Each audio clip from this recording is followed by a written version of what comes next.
With a president who routinely wins best sore loser and the future of the post office hanging in the balance, it's scary to think about all the ways election night could go wrong. Almost as scary as the idea of never seeing those sexy chicken legs in shorts again. I asked Allana Harkin to speak to leading experts to find out more. Shall we play a game? In the 1983 movie War Games, a super powerful speak and spell simulates a global thermonuclear war.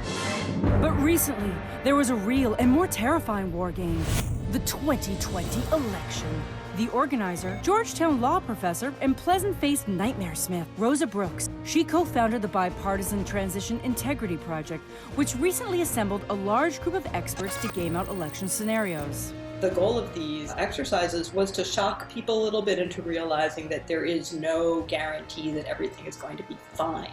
It turns out nothing was fine.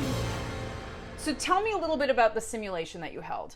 We had about 70 people participate in our exercises, and these were serious people. They were Republicans, they were Democrats, they were former White House chiefs of staff.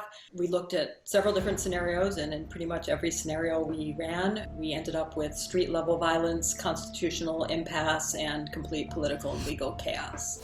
Violence, chaos, and no clear winner from each realistic scenario.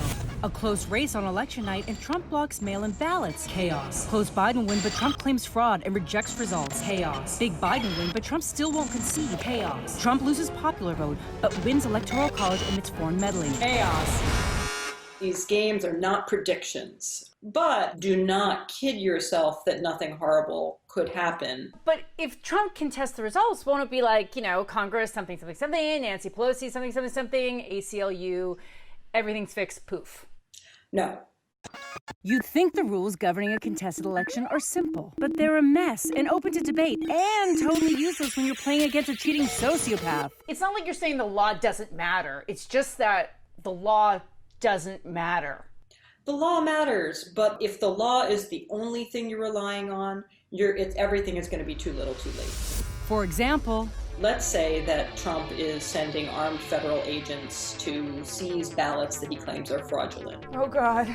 You can go to court and seek an injunction. And if they're really, really lucky, they get that 8 hours later or 24 hours later. You can do a whole lot of damage in 8 or 24 hours. But Joe Biden handled corn pop. Couldn't he fight back? Joe Biden can call a press conference. Donald Trump can call out the 82nd Airborne. You look like you have a headache. I'm sorry. I'm breaking into a full body sweat. Is it hot in here? Donald Trump is telling us, and he is showing us, how he plans to steal this election, and it's up to all of us to stop it. Arisha Hatch's organization is one of many working with Protect the Results to, We're at a really scary place in our country and our democracy. So what scenarios scare you the most, other than all of them?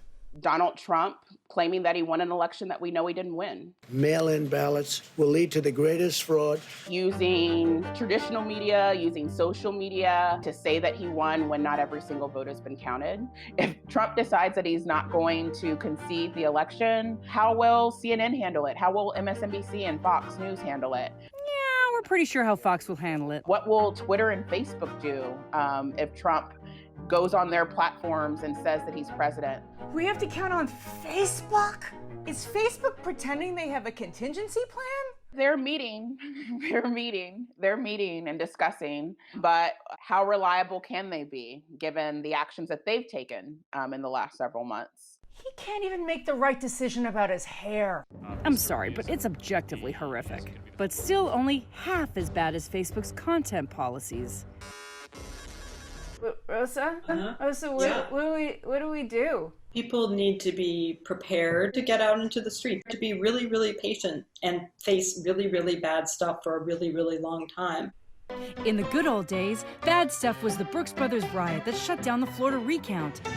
In 2020, bad stuff means people like this, who believe shit like this. The only way we're going to lose this election is if the election is rigged. I talked about it with Lawrence Wilkerson, Colin Powell's former chief of staff, who observed the exercises. What do you think is going to happen? A sitting senator actually asked me what would happen if Trump lost and then called his base to the streets with their guns. I would hope that the military would act in accordance with its allegiance to the Constitution. 20, 30 years ago, I could have told you a little more definitively, but today I can't. Anyone else boiling hot? So how do we avoid the worst outcomes? Our best option is just to like really, really win. Oh God, we have to really, really win? That's our plan? Like really, really, really, really.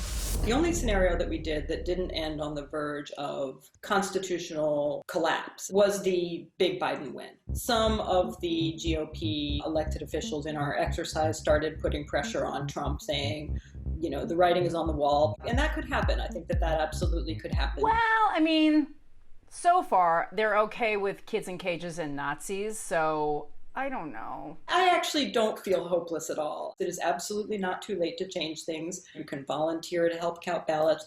You can volunteer to drive people to the polls. You can volunteer to be poll monitors. So the I voted sticker means nothing anymore. The I voted sticker is going to need to add a few lines of text. If you liked this video, hit subscribe and let me know in the comments below. And if you didn't like this video, I'm sure you've already left a comment. Thank you so much.